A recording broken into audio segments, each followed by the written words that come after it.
warahmatullahi wabarakatuh. Halo semuanya, apa kabar? Selamat berjumpa kembali pada mata kuliah Manajemen Pendidikan bersama saya Ibu Ayu Puspita Endasari. Nah, pada materi ini kita akan membahas mengenai manajemen pendidik dan peserta didik. Kira-kira apa saja yang dibahas dalam teori ini atau materi kali ini? Kita simak saja video selanjutnya.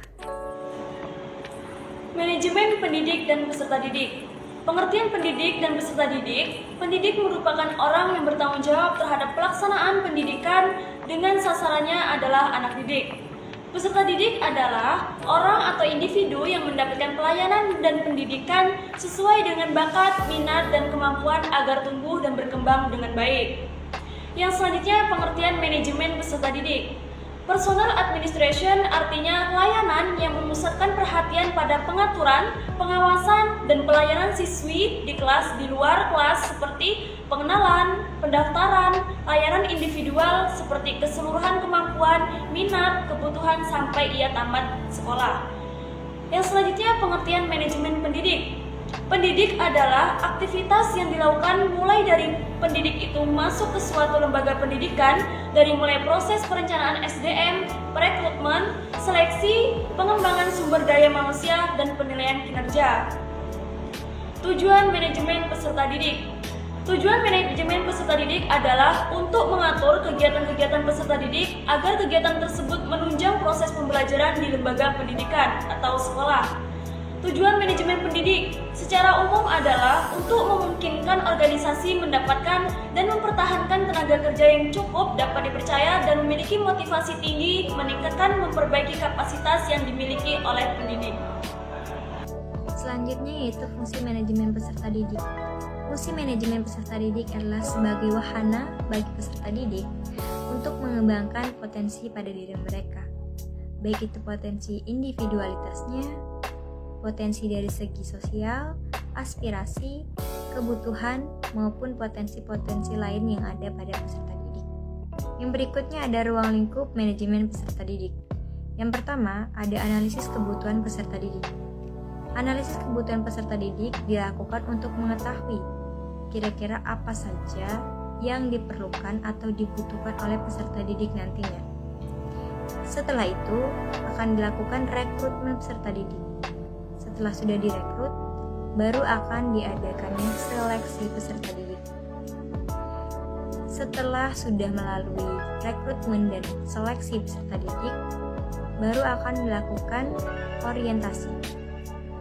Jadi pada bagian orientasi, itu akan dilakukan pengenalan kepada peserta didik, bagaimana lingkungan sekolah, bagaimana situasi sekolah, maupun keadaan sekolah.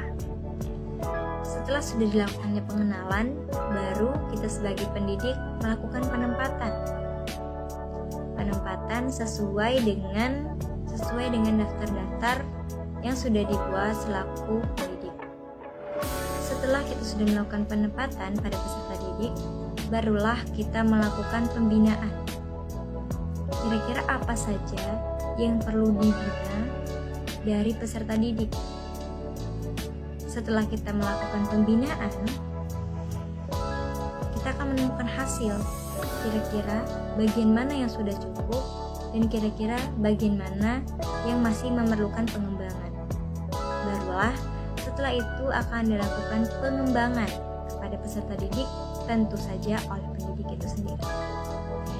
Sesuai dengan rangkaian dari awal melalui analisis sampai dengan pengembangan, barulah kita membuat pencatatan dan pelaporan yang merupakan menjadi bagian akhir dari ruang lingkup manajemen peserta didik itu sendiri. Selanjutnya yaitu kemampuan yang harus dimiliki oleh pendidik. Pastinya kita sebagai pendidik harus memiliki kemampuan yang sesuai agar bisa melakukan manajemen peserta didik. Terkait dengan kompetensi yang harus dimiliki seorang pendidik, menurut Undang-Undang Republik Indonesia Nomor 14 Tahun 2005 tentang guru dan dosen, bahwa kompetensi adalah kompetensi-kompetensi yang harus dimiliki oleh pendidik. Yang pertama yaitu kompetensi pedagogik. Kompetensi pedagogik adalah kemampuan dari pendidik untuk mengetahui karakteristik dari peserta didik, baik dari aspek kehidupan, moral, maupun individualitasnya. Yang kedua yaitu kompetensi kepribadian. Jadi, kompetensi kepribadian adalah kemampuan pendidik untuk mencerminkan atau menggambarkan diri mereka sebagai sosok yang bijaksana, disiplin, berbudi pekerti, dan cocok menjadi teladan atau panutan bagi peserta didik. Yang ketiga yaitu kompetensi sosial. Kompetensi sosial adalah kemampuan yang harus dimiliki oleh pendidik untuk berkomunikasi dengan tenaga kependidikan, peserta didik, orang tua peserta didik, maupun dengan masyarakat di sekitar sekolah. Yang keempat yaitu kompetensi profesional.